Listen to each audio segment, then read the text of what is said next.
Nous devons aider le continent africain. To live with us, the European dream. Good friend of Taiwan.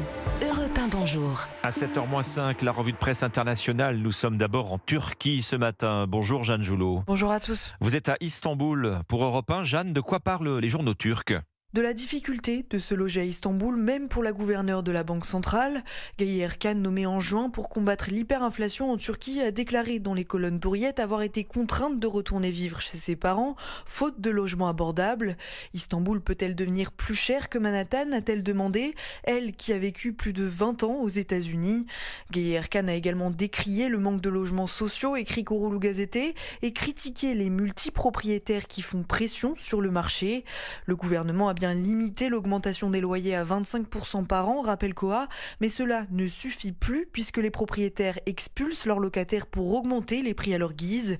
Conséquence, les loyers auraient triplé en 2 ans, tandis que l'inflation, elle, galope toujours à 60% ce mois-ci. Nous sommes aussi au Liban ce matin avec vous, Inès Gilles. Qu'est-ce qui fait les gros titres de la presse libanaise ?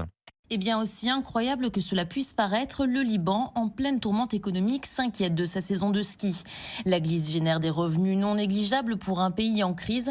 Selon le média ici, Beyrouth, cette activité a attiré 700 000 touristes qui ont généré près de 1,5 milliard de dollars en 2023. Un miracle pour cette activité très coûteuse alors que les 3/4 de la population sont plongés dans la pauvreté, rappelle Arab News. Les stations de ski comptent en fait dorénavant sur les Libanais payés en dollars, principalement des Libanais de la diaspora.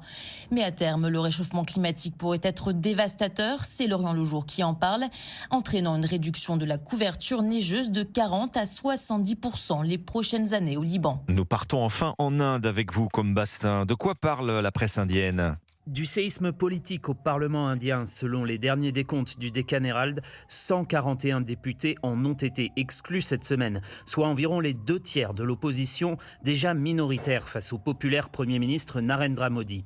La semaine dernière, 2 individus se sont introduits dans le Parlement, rappelle le Times of India. Depuis, l'opposition réclamait des explications au gouvernement, trop bruyamment au goût des présidents du Parlement, qui ont prononcé des exclusions massives ce lundi et mardi. Si le BJP de Narendra Modi affirme défendre la bonne tenue du débat parlementaire, l'opposition décimée y voit une ultime manœuvre pour la réduire au silence. Car en plus d'arriver avant les élections, ces exclusions sans précédent ont eu lieu au moment où de très importantes lois sur la sécurité ou le budget devaient être débattues, rappelle Indian Express. Merci comme Bastin à New Delhi pour Europe 1. Merci à nos correspondants. C'était la revue de presse internationale sur